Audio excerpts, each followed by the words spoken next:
يا ست البنات، النهاردة بقى موضوع الفيديو مختلف، وهتبقى سلسلة ان شاء الله مختلفة وجديدة وحلوة جدا.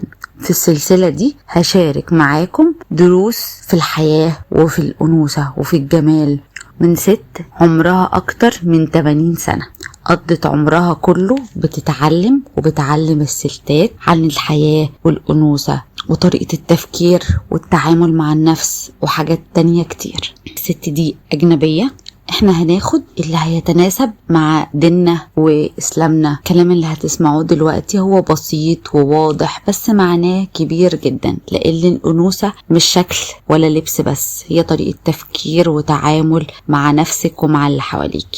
أنا ترجمت لكم الدروس دي عشان كل واحدة فينا تستفيد، سواء بقى كانت في العشرينات، في الأربعينات، في الستينات، في أي فترة في عمرها.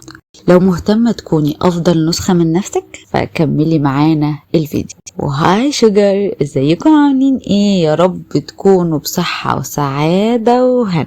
معكم ندى، ودي قناتكم سكر الدنيا، القناة اللي بنتكلم فيها على الأنوثة والجمال والتخطيط والتنظيم وملخصات الكتب وحاجات تانية كتير. فلو أول مرة تشوفوني ما تنسوش بقى اللايك والشير والسبسكرايب وتفعلوا زر الجرس عشان يوصل لكم كل جديد.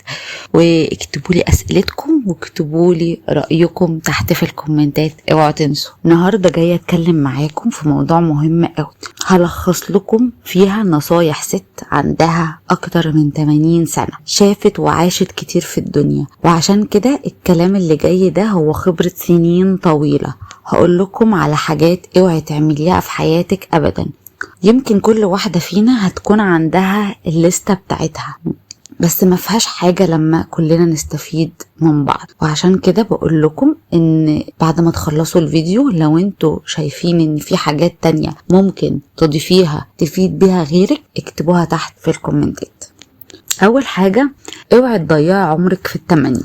يعني ايه الكلام ده؟ يعني ما تقضيش ايامك كلها وانت بتتمني ان انت معاكي فلوس كتير، بتتمني ان انت تسافري، بتتمني ان انت تعيشي حياة غير اللي انت عايشيها، بتتمني ان انت تبقي اصغر، بتتمني ان انت تكوني خدتي قرارات مختلفة في حياتك غير اللي انت خدتيها، بتتمني تكوني مش موجودة في المكان اللي انت فيه وتكوني موجودة في مكان تاني، وبتقولي لنفسك يا ريتني لما كنت اصغر كنت اخدت قرارات مختلفة في حياتي. كل الحاجات دي ممكن فعلا تكون صح وكلنا ممكن نكون بنعملها، بس ده اهدار للوقت والطاقة.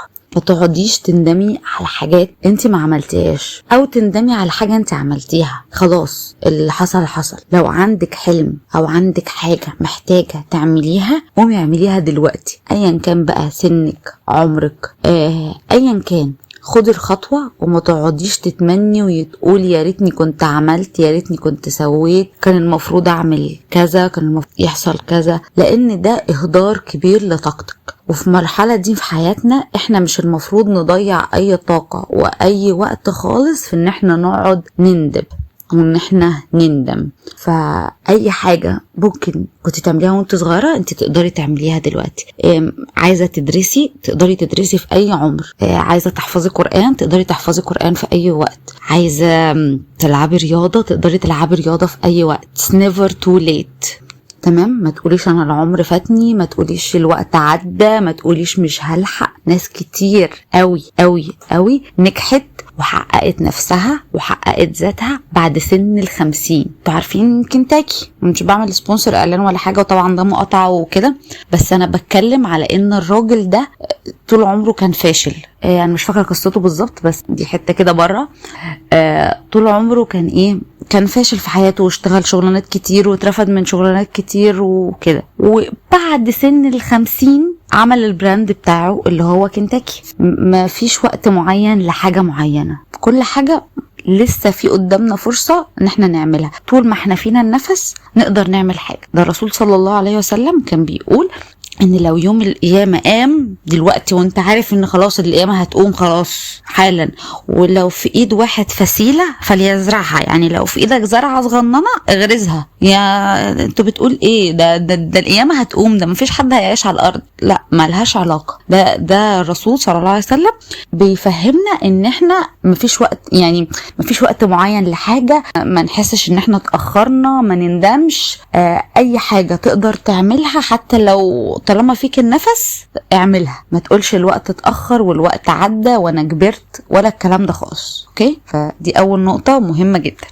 تاني حاجة، اوعي توعدي بحاجة ما تقدريش توفي بيها. طبعا كلنا عملنا كده قبل كده وده غلط، والست بتقول ان هي فعلا عملت كده، بس هي بتبقى قصدها خير، يعني هي بتبقى نفسها ان هي تساعد اللي قدامها، فبتقول له تمام وهعمل وهسوي وبس، وساعتها بقى ما بتقدرش تعملها او بيحصل ظرف او ايا كان. يعني تقول لنا ان في الحقيقة ممكن فعلا ما تقدريش تعملي الحاجة دي، او ان هي تاخد منك وتاخد من طاقتك. فلو حد طلب منك حاجة وانتي مش متأكدة او مترددة او حاسة ان انتي مش هتقدري تعمليها، فما تعمليهاش وما توافقيش عليها من الاول. لو حسيتي بتردد ولو دقيقة واحدة، ده معناه ان انتي ما تقدريش تلتزمي وما تقدريش تتحملي مسؤولية الحاجة اللي هو طلبها منك دي.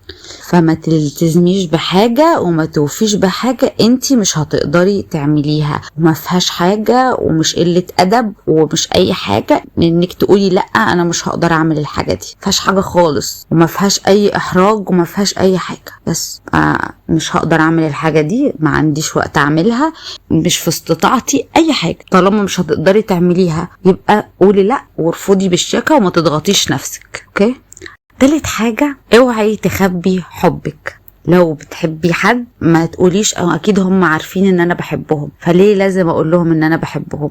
ليه لازم اقول لاولادي ان انا بحبهم؟ لا لازم. ليه لازم اقول لاصحابي ان انا بحبهم؟ لا لازم تقولي لهم. ما هم انا مش لازم اقول، انا بعمل حاجات كتير معاهم وبشاركهم، فاكيد هم عارفين ان انا بحبهم. لا مش شرط. كل واحد فينا محتاج يحس ان هو متقدر ومطلوب ومحبوب، دي طبيعتنا البشرية. حتى الاطفال الصغيرين اللي مش بيتحضنوا ومش بتعبروا لهم عن حبكم بيجي لهم حالات نفسية بجد، ودي حقيقة علمية، ودي فعلا عملوا عليها اختبارات ودراسات. دي حاجة أساسية في الناس كلها، في أي كائن حي. أي كائن حي محتاج حب، محتاج اهتمام، محتاج طبطبة، محتاج كلمة حلوة. فما تستنيش لحد ما يبقى الوقت متأخر عشان تقولي للي انتي بتحبيهم ان انتي بتحبيهم. ما تستنيش لما الوقت يفوت وتندمي ان انتي ما عبرتيش عن حبك، ما عبرتيش عن اهتمامك. بس ما تنسيش تقولي لحد انك بتحبيه، امك، ابوكي، صحابك، اخواتك، اهلك، جوزك. رقم 4، اوعي تشيلي مشاعر مرار جواكي. الست بتحكي قصة هحكيها لكم. بتقول ايه؟ هي دايما على طول بتقول لجوزها الموضوع ده. هو كان شريك مع محامي في نيويورك، والمحامي ده عمل حاجات وحشة معاه في شغله وتصرف يعني بطريقة خبيثة وكده ضره في شغله، والموضوع كان بقاله اكتر من 20 سنة وهو مش قادر يسامح الراجل ده. بيتكلم على طول عنه وبيغل جواه، ودايما كل ما تجيب سيرته في مشاعر سلبية جواه. هو مش عايز يسيب الموضوع ده خالص حتى بعد ما عدى عليه اكتر من 20 سنة. فهي بتقول ان جوزها ده عنده 94 سنة بس لو هو بطل يفتكر اللحظات السلبية او بطل يشيل مرار جواه وبطل يفتكر الموقف ويحاول ينساه ويحاول يسامح الراجل ده، هيعيش حياة احسن، هيبقى بيفكر بطريقة ايجابية اكتر. فما تحاوليش تشيلي ضغينة جواكي، ما تحاوليش تشيلي مشاعر مش حلوة تجاه حياتك او تجاه شخص معين.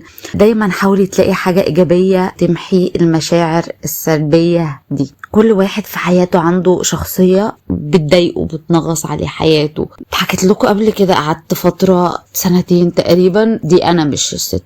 كان في شخص في حياتي، يعني هو مش شخص، مش راجل، يعني هي كانت واحدة ست جميلة كده، جميلة اقدر اقول لكم كانت عامله فيا ايه. سيره الشخص ده كانت بتضايقني، بتعصبني، دايما بفتكر الكلام اللي هي بتقوله، اسلوبها في الكلام. بس لما بقيت بكبر دماغي وبقيت بحتسب كل حاجه عند ربنا، بقيت لما هي تقول حاجه اقول حسبي الله ونعم الوكيل ولا حول ولا قوه الا بالله وخلاص، واتجاهل اللي هي قالته. بقيت بحاول انساه حتى لما بفتكره وحس ان انا ابتديت افتكر الكلام كده واتضايق، او قايمه مستغفره وقايله حسبي الله ونعم الوكيل لا اله الا انت سبحانك اني كنت من الظالمين، واحاول ان انا افكر في حاجه تانية. لا الموضوع اتحسن معايا خالص. حتى يعني دلوقتي لما بقيت بشوفها، احنا ما بقيناش بنشوف بعض كتير يعني، بس يعني لما بقيت بشوفها كل فترة خلاص يعني قشطة بعرف اتعامل معاها. وحتى لو قالت كلمة ضايقتني ما بخليش الكلمة دي تأثر فيا، خلاص اللي هو بكبر دماغي واسكت. والله احيانا برد عليها كلمة بكلمتها يعني، وزمان ما كنتش بعرف ارد عليها، بس دلوقتي لا انا برد عليها. ولو حسيت ان الموضوع اهبل او اي كلام فاضي وان هو ما يستاهلش ان انا ادخل في الجدال ونقاش وان انا ارد عليها، خلاص بسكت وبقوم قايمة من المكان استغفر ربنا، حسبي الله ونعم الوكيل، حسبي الله ونعم الوكيل، لا اله الا انت سبحانك اني كنت من الظالمين، والدنيا بتهدى معايا. فعلا حاولي ان انتي ما تشيليش مرار جواكي عشان انتي تبقي مبسوطة.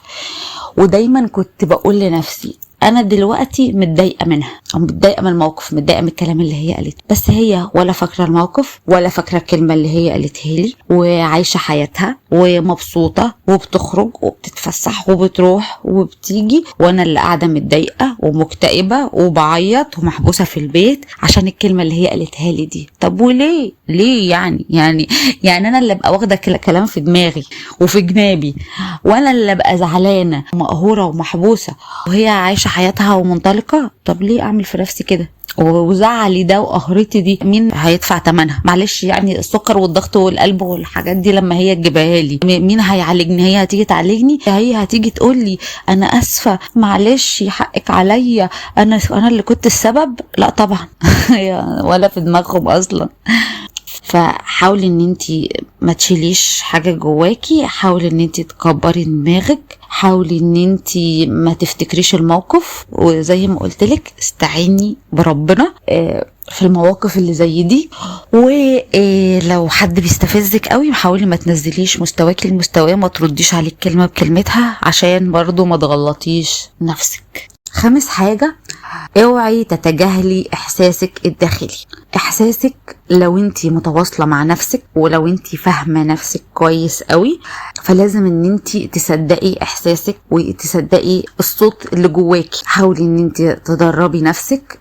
يعني لما يجيلك مثلا احساس ان انا مش مرتاحه لو خرجت الخروجه دي، حاسه ان في حاجه هتحصل، خلاص ما تتجاهليش احساسك وما تخرجيهاش، ما عادي، حاولي تكنسليها، حاولي ان يحصل اي حاجه والخروجه دي تبوظ، او يعني قولي لا خلاص. لو انت قربتي من ربنا قوي هتبقي عارفه، او مش هتبقي عارفه، هتبقي حاسه ان الموضوع ده مريحك واكمل وامشي فيه، ولا الموضوع ده لا مش مريحني فانا مش هكمل فيه. والواحد لما بيبقى قريب من ربنا بيديله علامات ان هو يا يكمل يا ما يكملش، يا يروح المشوار ده يا ما يروحش. وسبحان الله يعني الواحد فعلا لما بيحس بالاحساس ده واللي هو ويصدق العلامات دي، ممكن بعد كده ربنا يبين له ان انت لو كنت رحت المشوار ده مثلا كانت حصلت الحادثه الفلانيه وانت كنت هتبقى في الحادثه دي. فحاولي ان انت ما تتجاهليش احساسك. لو حاسه ان انت مش مرتاحه للشخص ده يبقى هو فعلا شخص مش مريح، فحاولي ان انت تسمعي صوتك الداخلي وقربي من ربنا قوي عشان تعرفي تشوفي الاشارات اللي ربنا بيبعتها لك. 6، اوعى تتمسكي بالندم. هنا بتقول لنا ان هي عاشت فترة كفاية عشان يكون عندها تجارب كتير قوي في حياتها، 80 سنة، قابلت ناس، مرت بتجارب مختلفة، وظائف مختلفة، ممكن يكون في حياتك حاجات غصب عنك بتندمي عليها. كلنا عندنا ندم، بس اوعي تفضلي متمسكة بالندم ده، لانه زي ما قلت لكم في النقطة الاولانية هو عبارة عن مشاعر مرار كده وخنقة، وهيضيع عليكي مستقبلك وهيضيع عليكي حياتك. فحاولي ان انتي ما تندميش وما تضيعيش وقت. حتى انتي لو ندمتي بس عملتي حاجة فظيعة، حاجة ما حصلتش، خلاص ماشي، انتي ندمتي وزعلتي وخلاص ماشي، اللي بعد كده يعني ما انتي لسه حياتك لسه قدامها، انتي لسه ما متيش، مش ندمتي وهتموتي دلوقتي، لا انتي لسه قدامك المستقبل. فما نضيعش وقت في ان احنا نفضل ندمانين على الحاجة اللي احنا عملناها. نقلب الصفحة ونبتدي صفحة جديدة، نشوف احنا نقدر نعمل ايه عشان نحسن حياتنا وعشان مستقبلنا يبقى احسن، سواء بقى وظيفة، حياة شخصية، اسلوبك. يعني ممكن تكون مثلا انتي ندمانة ان انتي اسلوبك او تعاملك او اسلوبك في الكلام او شخصيتك ما كانتش حلوة، نغير اسلوبنا في الكلام ونغير تعاملاتنا ونغير ردنا، عادي، اي حاجة طول ما احنا عايشين نقدر نغيرها. 7. اوعي تفضلي واقفة مكانك. المكان اللي انت فيه دلوقتي مش هو المكان اللي لازم تكوني فيه طول حياتك، فما تفضليش لازقة فيه. لو انت مش مبسوطة في مكانك، مش مبسوطة في الحياة اللي انت عايزاها، حاولي ان انت تغيريها. طب لو انت مبسوطة وحاسة ان انت تمام والعيشة اللي انت عايشاها دي حلوة، خلاص يبقى انت الحمد لله، يعني ربنا معاكي، وان انت يعني مش بحب كلمة محظوظة دي، بس يعني ان هو خلاص انت الحمد لله راضية بالحياة اللي انت فيها، وراضية بشغلك، وراضية بالوضع اللي انت فيه، خلاص اتس اوكي. فانت كده من القليلين في الدنيا يعني. لكن لو انت في حاجة في حياتك مش عاجباكي، وظيفة، صداقة، حد مضايقك، خلاص ما تفضليش ماسكة في الحتة دي. حاولي ان انت غيري شغلك طالما مضايقك وحاسه بضغط عليكي. غيري اسلوب حياتك لو انت حاسه ان اسلوب حياتك ده مش عاجبك. غيري دراستك عادي.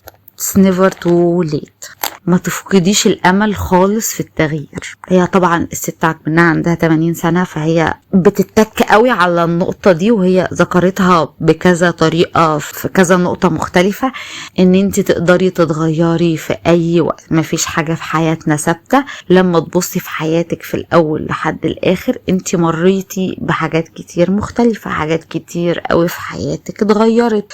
كنت صغيرة وكبرتي ودخلتي الجامعة ودخلتي المدرسة واشتغلت. حياتك دايما فيها تغيير، فانتي ما تفقديش الامل في ان اي حاجة ممكن تتغير. تفقديش الامل في اي حاجة في حياتك.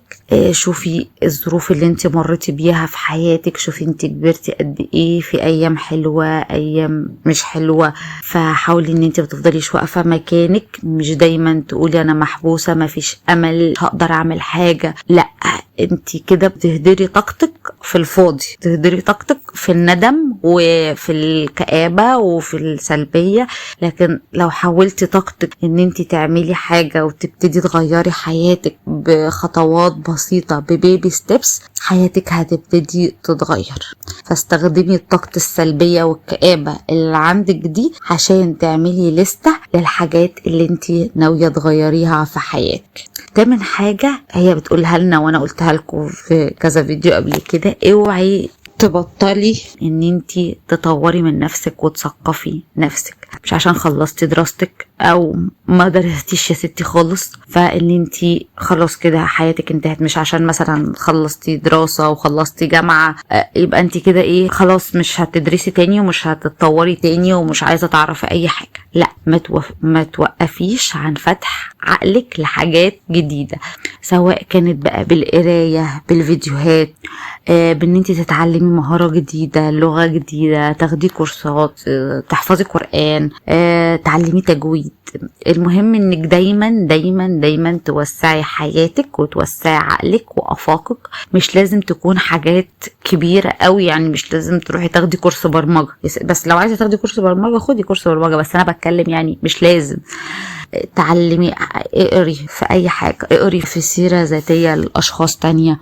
انا بحب اقرا حوار الناس اللي كانوا يعني ما نجحوش في حياتهم ونجحوا في اخر حياتهم، او يعني مش في اخر حياتهم، يعني في 40 من عمرهم وال50 من عمرهم وال60 من عمرهم. عادي، انت ممكن تنجح في اي فترة في حياتك.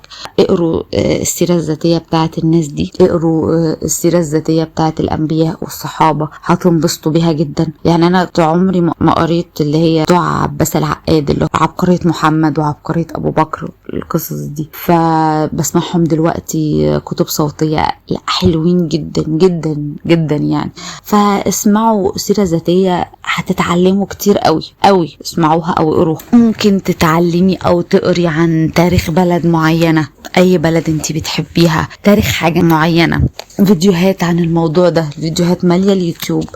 9 حاجة: اوعي تفقدي شخصيتك الفريدة. اعتقد ان دي حاجة مهمة جدا، ان كل واحدة ليها شخصيتها، ليها ستايلها، ليها وعيها مختلف، شخصية منفردة. فما تفقديهاش في ان انتي بتمشي ورا موضة او بتمشي ورا تقليع معين او بتمشي ورا قطيع، ورا اي حد ماشي. لا خلاص، انت ليكي مثلا ستايلك في اللبس معين انت بتحبيه ومرتاحه فيه، خلاص كملي عليه. ليكي طريقه تفكير معينه، وانتي مبسوطة بيها خلاص كملي فيها، طالما ما بتخالفش شريعتنا الإسلامية خلاص كملي فيها. ما تحاوليش ان انتي تبقي نسخة من حد تاني، ما تحاوليش تقلدي حد تاني. احنا لما بنتولد كل واحد فينا عنده جينات مختلفة، تكوين مختلف، DNA مختلف، مفيش حد شبه التاني. فليه احنا بقى يعني بنحاول نقلد الناس؟ لا، حاولي ان انت يبقى ليكي طريقتك، اسلوبك في الكلام، دماغك، تقبلي فرديتك، تقبلي عيوبك، تقبلي حياتك، حسنيها وطوريها من غير ما تقلدي حد، من غير ما تبقي نسخة تانية من حد. عندي نقطة بس كده، لو حابين نعمل فيديوهات على الستايل واللبس وندخلها كده في ضمن سلسلة البنت الإليجنت، اللي هو ازاي كل واحدة تقدر تعمل ستايل لبس مختلف وستايل لبس شبهها، ونجيب أفكار منين في اللبس ونغير ونطور ونحسن شكل لبسنا زي ما بنطور ونحسن دماغنا وأفكارنا. اكتبولي تحت في الكومنتات لو عايزين فيديوهات من دي، قولولي وانا هعمل لكم ان شاء الله. بس كده، ويا رب تكون النصايح دي عجبتكم وتكون بسطتكم، واكتبولي ايه اكتر حاجة حسيتوها ان هي قريبة من قلبكم، وقولوا لي ايه رأيكم في السلسلة دي. بس وما تنسوش بقى اللايك والشير والسبسكرايب، واكتبوا لي كومنت حلو زيكم، واكتبوا لي اسئلتكم، وبس كده. اشوفكم في فيديو جديد. سلام.